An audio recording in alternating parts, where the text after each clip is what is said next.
नमस्कार. मी भाऊ तोरसेकर. तुम्ही बघत आहात प्रतिपक्ष. मित्रांनो, काही वेळेला बातम्या अगदी छोट्या असतात, पण त्यांची दखल घेणं आवश्यक असतं. आणि मी विश्लेषणात्मक बोलत असल्यामुळे छोट्या छोट्या घटना आणि बातम्यांवर मला प्रतिक्रिया व्यक्त करता येत नाहीत. आणि त्यामुळे मी ठरवले की अशा ज्या छोट्या बातम्या असतात त्याची दखल घेण्यासाठी छोटा पॅक असं थोडक्यातलं, मोजक्या वेळेतलं एक विश्लेषण आपल्याला देता आलं तर बघावं, म्हणून हा छोटा पॅक नावाचा एक प्रयोग मी करतोय, ज्याच्यामध्ये 5-7 मिनिटापर्यंत छोटे छोटे व्हिडिओ असू शकते. आज मी तुमच्या समोर जे बोलणार आहे ती गोष्ट म्हणजे, अचानक संजय राऊत आजारी पडलेले.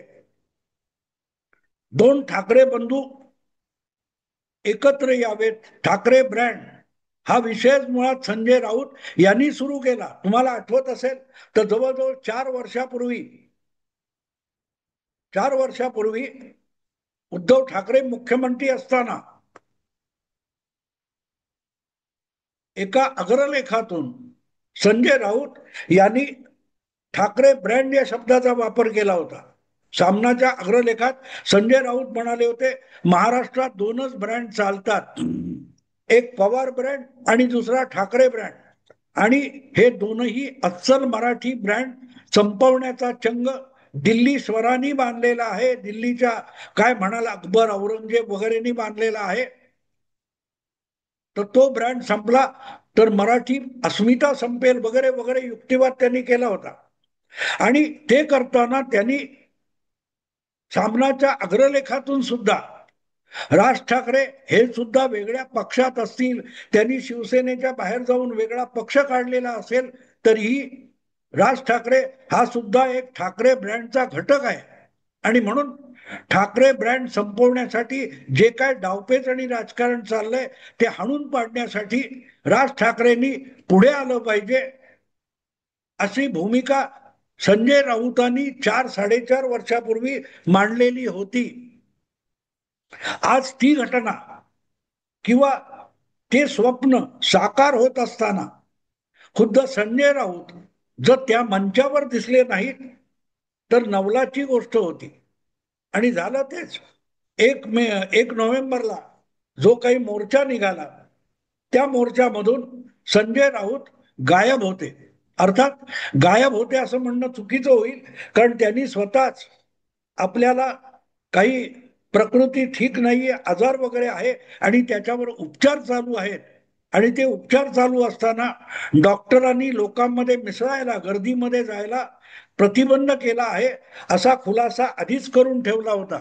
आणि त्यामुळे 1 नोव्हेंबरच्या त्या विराट मोर्चामध्ये, सत्याच्या मोर्चामध्ये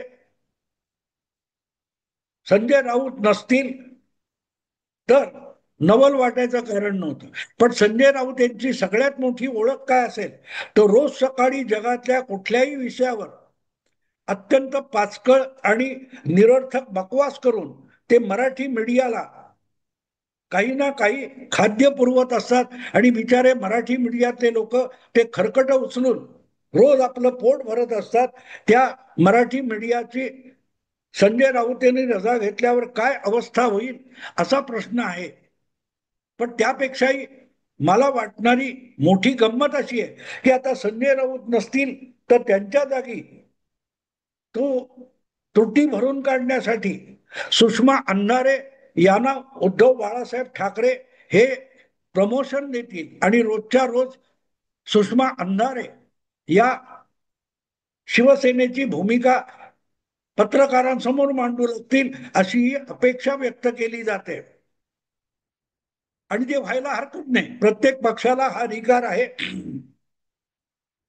पण गंमत अशी आहे की आता ठाकरे बंधू एकत्र आलेत आणि अशा वेळेला संजय राऊत यांच्या भूमिकेत जाऊन जर काही राजकीय वक्तव्य करायची असतील तर त्या वक्तव्यामध्ये राज ठाकरे यांचा सुद्धा अंतर्भाव होतो, याचं भान राखलं पाहिजे.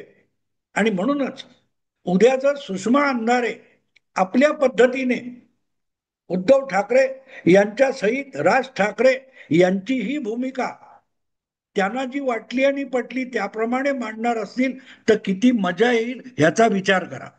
मी प्रतीक्षा करतोय संजय राऊत यांच्या जागी सुषमा अंधारे रोजच्या रोज नियमितपणे राज ठाकरे यांची ही भूमिका कशी मांडतील, मला उत्सुकता आहे. आत्ता थांबतो. नमस्कार.